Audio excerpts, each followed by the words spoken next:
Kuyang sa pasukan, siya ay magiging grade 4 na, no? Tama ba, Ryan? Magiging grade 4 ka na. Ayun po, si Ryan, no, sa ating mga inabot na tulong, isa sa mga, yung mga inabot natin tulong dito, no? Yung mga donations na inabot natin. So, ilang ano sila? Apat na beneficiaries na maghahati-hati. Okay? Isa sa may papakilala ko sa inyo ngayon na nandiyo dito is walang iba kundi si Ryan Basada. Tama po, Mother? Si Ryan, ha? Okay. And ang kanya pong health conditions is, guys, pakinggan niyo po ako mabuti. Si Ryan po ay nagsasuffer, wala po siyang butas sa kanyang puwitan. If I'm not mistaken, sir, may nakakabit ba sa kanyang colostomy bag? Colostomy bag.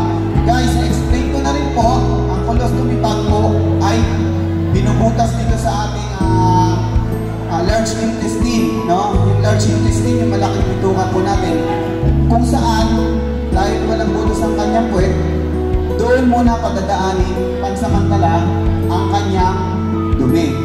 So, medyo discomfort po yun, no? Kung tayo nga ng mga adult na, pag inaabot ng nakakaramdam tayo, di ba, very discomfort na, naghahanap na talaga tayo ng emergency na sa atin yun.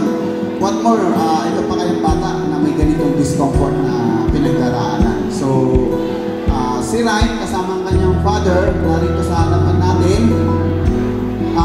sila, yung isa sa beneficiary na makakatanggap doon, no, sa paghahati-hatian sa mga ating ipinaabot. So, Ryan, isa sabihin nga dito sa ating mga kuya na nandito, kuya, ate, no, na mga nagpaabot ng tulong kahit paano, may maitulong kahit paano doon sa kakailangan mo. Ipapa-opera ba siya?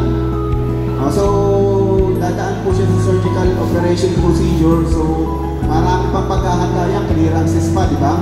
Okay, so Ryan, isasabihin ka sa ating mga kuya, ate, nandito ngayon, na nagpaabot ng tulong. Tulong-tulong sila.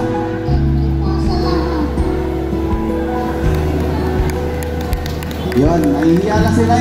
Maraming daw salamat. O, konting salita, pero napakaraming saya sa puso ng bata, no? So, palakpakan din natin ulit ang ating sarili. Siyempre, palakpakan natin ang Panginoong nasa itaas. Wala kayo rito, no?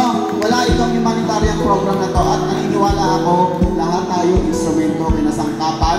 Dahil ang Panginoon, nagnanais ng tulong para sa batang to at kayo yung ginamit. So maraming salamat sa inyo at maraming salamat sa Panginoon, no? Palakpakan natin muli ang ating mga sarili. Thank you, Ryan. Meron pa tayong ibang mga beneficiary, kaya lang yung mga representative ay hindi yata nakatagal. Nasaan si Sir January?